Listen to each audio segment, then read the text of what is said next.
Last but not least, we're going to talk about easily the most polarizing young player in the NBA right now, Jonathan Kuminga. Jonathan Kuminga will not be a Golden State Warrior by the NBA trade by the end of the NBA trade deadline. There's no way in the world. It's not humanly possible, and the main reason why is because he's on a team option after this season is over.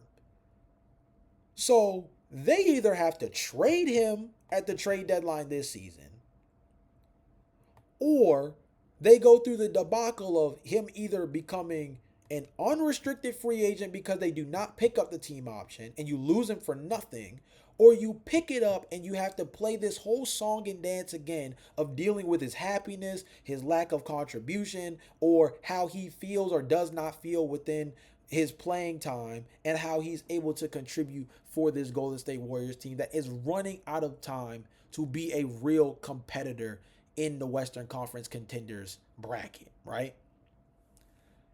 He's going to get moved. He's going to get moved. The team that everybody keeps pointing to is the Sacramento Kings, who are clearly going to go into a fire sale this upcoming trade deadline. Excuse me, the names that have been floated out, especially with the lack of production from Buddy Hield this season, is a Keon Ellis and Malik Monk center trade.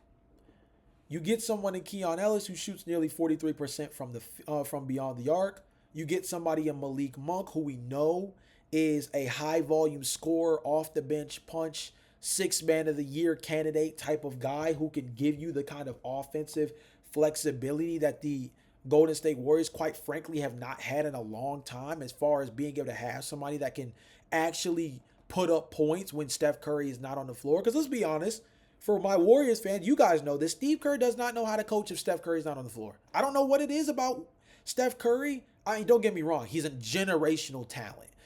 But there's something about when Steph Curry steps off the floor, and I don't have the on-off numbers in front of me, but I know all my Warriors fans know this when I say it.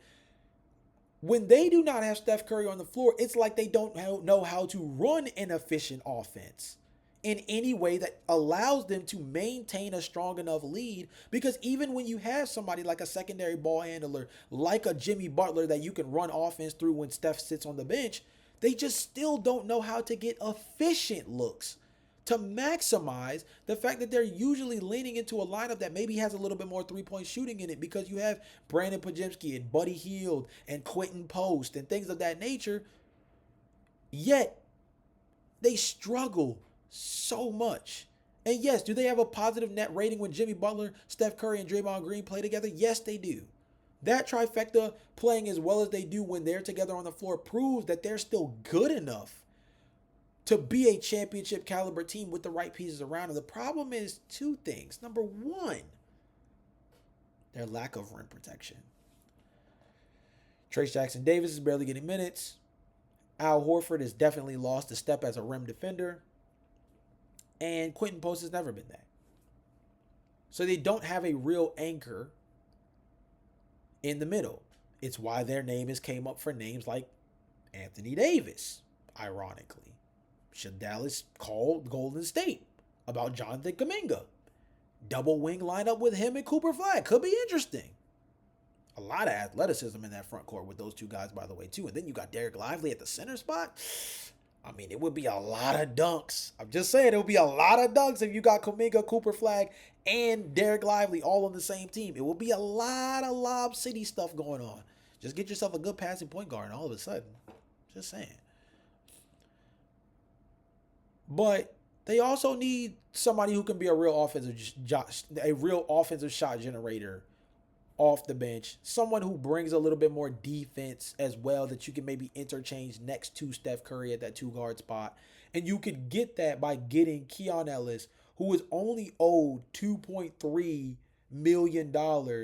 And granted, will be up for a contract this upcoming summer because he'll be an unrestricted free agent, but I think you could get him on a pretty decent deal given that he doesn't have a crazy sample size in the league just yet. So he might be able to get something around like 12 to 15 million Or he could just be somebody that comes off your books this summer but helps you in terms of trying to make another run at the championship this season.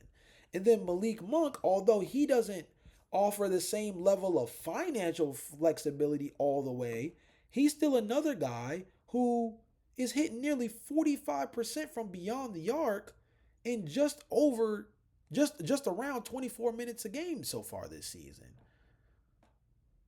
That's a long-winded way of saying Jonathan Kuminga is getting moved, dog. And if it's not for one of the Sacramento, if it's not for a pair of the Sacramento guys, because I'm sure they would be interested in maybe going after a Zach LaVine, maybe DeMar DeRozan could be an interesting fit as well. I think if they wanted to go with a little bit more youth or somebody that they know could more seamlessly assimilate, it would probably be like Zach LaVine if you could only get like a 1-for-1 type of deal, Josh Giddey for Alex Caruso style. But if you had to do it in some kind of pairing, I think that Malik Monk and Keon Ellis is a really good consolatory prize for Kuminga, he just doesn't fit. Attitude wise, it's not working. Fit wise, there was a lot of upside in the beginning of the season where it seemed like he was playing really well, but it seems like every time they go through a slump, the first person that everybody starts to question is Kuminga. For good or for bad, for truth or for false, he's the first guy that gets all the question marks attached to him. He just needs a change of environment. I think the Warriors also need to separate from him. It's become a toxic work environment, so to speak. It's not as bad as the Jordan Poole punch, but it's getting into that territory as far as the disarray it's creating within that organization. And it's one that they can only kick the can down the road so much longer on because, again, they have a team option on them this upcoming summer where now you walk down the same path you just dealt with this past summer where all the drama was, are you going to pay me the contract I'm looking for, or are you going to give me, or am I going to have to take this qualifying offer, go on a prove it deal, and then end up as an unrestricted free agent next summer anyway? But now I'm playing with the chance to just enter unrestricted free agency without you guys having any say in what happens. You have to avoid that as the Golden State Warriors. You have to avoid that. More importantly, you have to avoid, if you want to be a good front office, you have to avoid the PR battle loss of potentially losing Jonathan Kuminga, who's a former top 10 NBA pick, for nothing.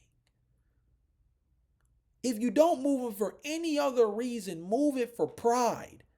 If you're the Golden State Warriors, if you don't move Jonathan Kuminga for anything at all, if you're the Golden State Warriors and you don't move Jonathan Kuminga for anything, let it at least be for pride. Because you want to win the PR battle at bare minimum of saying you got something for a disgruntled young star that has never truly fit your roster and has only shown flashes of any real potential, and is a guy that, as far as they're concerned, is not someone who could truly blossom the way they would hope in a Golden State Warriors uniform. And anything productivity wise, whether it's Anthony Davis on the high end, that's all former All-Star, former NBA champion, or something on the low end as two fit glue guys in Keon Ellis and Malik Monk, is a better upside both for your roster vibes, locker room vibes, and your overall press to have a group of somebodies, if it ends up being that way, that want to be there and that can fit within that. Because Jonathan Kuminga is doing more than hurting them on the floor with some of the things that's taking place. He's hurting team morale. And the question of is he the scapegoat versus is he not the scapegoat is taking over the conversation, as opposed to the Warriors having conversations about the things that matter the most, which is how in the heck are they going to maximize this small window they have with Steph Curry, Jimmy Butler, and Draymond Green left to potentially win a championship. That's what needs to be the focus. Instead, the focus is how do we make the 20-something-year-old feel at home with an organization he won a championship with, and all that great stuff. Don't get me wrong. The two timeline thing was cute while it lasted. And you got a championship in the midst of it. But now you're on the back nine. Your back's against the wall. You're in the ninth inning, and it's time to make a decision. And you've tried to kick this can down the road for season after season. Because this has been coming down the pipeline. Questions about Jonathan Kuminga's fit, what it would look like as potentially having to come to the table with a contract extension, to extend or not to extend. All of this has been coming down the pipeline. And they've kicked this can down the road, and they've done it more in more ways than you could imagine, both financially and in terms of how they tried to protect themselves in the press related to the Jonathan Kuminga situation. But time's up. This NBA trade deadline, Jonathan Kuminga will be wearing a different jersey. And if he's not, the Golden State Warriors are going to lose him for nothing. Because they can't run this back next season where they pick up his team option and try to figure this out again. Because the more the toxic relationship ensues, the harder it's also going to become to move off of Jonathan Kuminga. Because the more tape that they have on Jonathan Kuminga, or for lack of a better way of phrasing it, the less tape they have on Jonathan Kuminga if they can't truly play him within the quote-unquote Golden State Warriors system, is actually going to hurt his trade value more than it's going to help it. Especially knowing that the next team that moves for him, has to pay him. And that's going to be tough. That's going to be tough both to get a real asset for him. It's going to be real tough of a pill to swallow if he also walks out for nothing because you couldn't figure out a better way to maximize his value while he is under team control. You guys let me know in the comment section down below. Simple question. Jonathan Kuminga will be moved in 2026 at the NBA trade deadline. That is a foregone conclusion. The question now is, where does he go?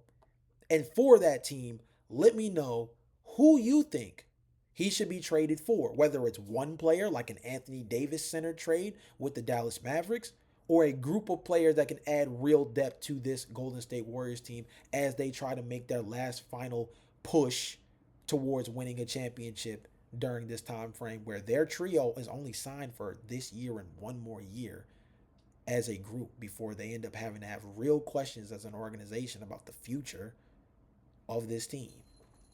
So it's not a question of if, the question is where do they move Jonathan Kuminga? You guys let me know in the comment section down below.